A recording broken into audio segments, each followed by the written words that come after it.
Thank you so much everybody for watching. I recently hit 200,000 subscribers on this channel, which got me thinking, what does the sound of 200,000 notes played within the span of 6 seconds sound like?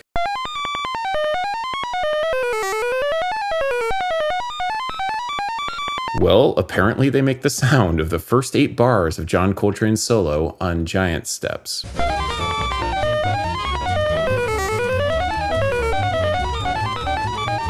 When you zoom into the piano roll, you see thousands and thousands of notes, each belonging to a smaller iteration of the solo.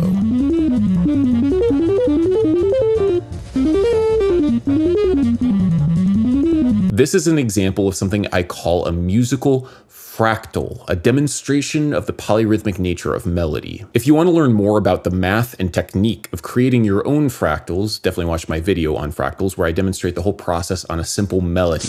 It's basically an elaborate shitpost, but I think it does a decent job of demonstrating an idea that every crusty old jazz man will tell you. Melody is like the same thing as rhythm, man. The song Giant Steps was composed as an improvisatory vehicle for John Coltrane to explore something called multitonic systems. Key centers built in major thirds equal distances from one another.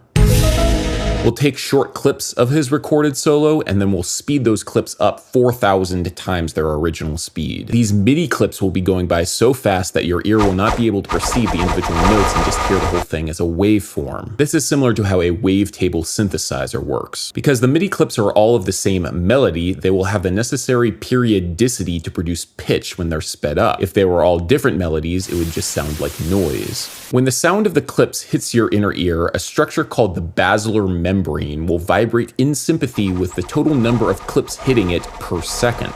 Tiny hair cells in the inner ear will convert that acoustic information into electrical impulses that the brain can then interpret, just the same way that a microphone will pick up sound waves to be either amplified or recorded. What happens next, I think, is pretty incredible and also not that well understood. Our ears can do math really quickly. Let's take these two sine waves. One vibrates at 520 times per second and the other vibrates at 650 times per second. Your ear automatically calculates the ratio between the two of them as 5 to 4. This is the interval of a major third. Because 5 against 4 is a simple ratio with simple integers, our ear accepts it as a pleasing sound. Our ears automatically do what our conscious brains might have to labor over, quickly calculate ratios between two separate pitches. And boy, can they do it quickly. Thousands of notes per second can be processed by the brain with the right sort of math behind it. This particular musical fractal, the one based on the John Coltrane solo, is a little bit harder to put together than the one for All Star, just because it uses all 12 notes of the chromatic scale. We'll need to find whole integer ratios that relate back to a root for all 12 notes of the chromatic scale in order to find the harmonic polyrhythms. Definitely check out this video if you haven't already. Unfortunately, unlike last time, we cannot just simply look up this information on Wikipedia. Now, I'm sure there's some fancy math that we could do to calculate those integers, but the Wikipedia list that we were referencing earlier already has them. The Wikipedia list that I referenced earlier was just looking at 7 notes of the just intonated diatonic scale, not the chromatic scale. This problem definitely stumped me because, well, I'm a musician and not a mathematician. Refreshing myself on basic algebra on Khan Academy only got me so far. But then I thought, well, maybe the answer lies in the harmonic series. Maybe the answer lies in the harmonic series. The harmonic series, also known as the overtone series, is based upon simple multiples of a fundamental. So if your fundamental is 100 Hertz, the second harmonic will be 200 Hertz. The third harmonic will be 300 Hertz. Just take whatever the frequency of a note is, multiply it by a number, and then you get that number harmonic. So easy, even a musician can do it. We hear all of the different harmonics as different pitches and intervals in relationship back to the root. Our brains process the differences between harmonics as musical intervals. The ratios between two of them create a harmonic interval. For example, the distance between the 5th harmonic and the 4th harmonic create a 5-to-4 ratio, or the ratio of a major third that we heard earlier. Major thirds are in our system of Western harmony, but other intervals aren't, like the distance between the 7th harmonic and the 4th harmonic.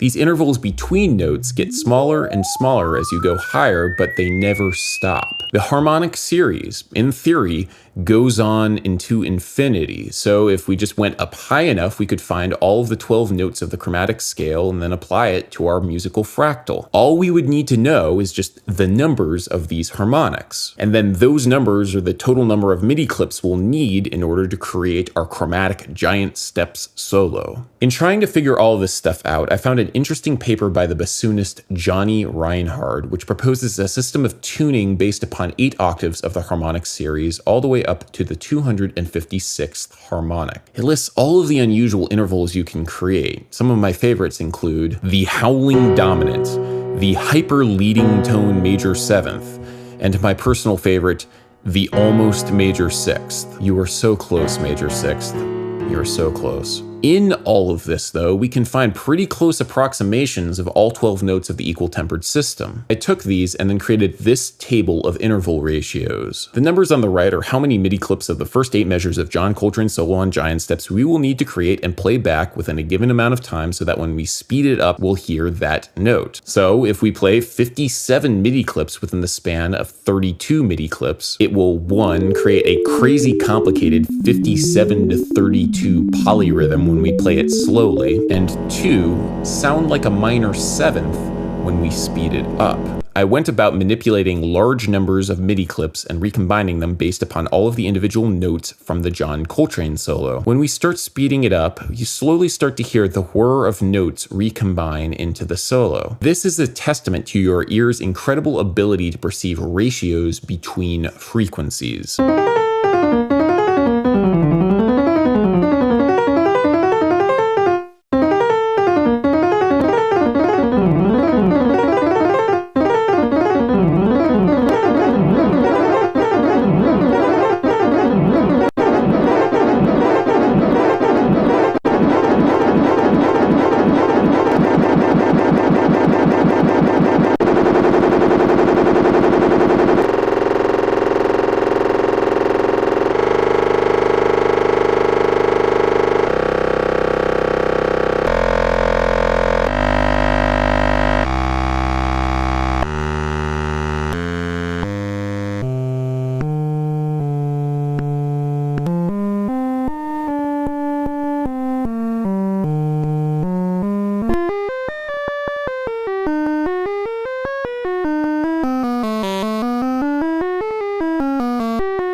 So our ear calculates these ratios almost instantly, but we don't really know why this occurs. We don't really seem to have that same ability when it comes to light frequencies, for example. Consider this versus this. Noticeable for sure, but not really jarring. But if you listen to this versus this, because our brains detect a more complicated ratio in the second example, our ears immediately perceive it as being more dissonant than the first example. This fine-tuning of our ability to do oral math is why the Coltrane fractal works. The range of human hearing is about 10 octaves, from 20 Hz to 20,000 Hz. Certain marine mammals, like the harbor porpoise, can hear up to 180,000 Hz. Or if we wanted to program it, 180,000 Coltrane solos per second.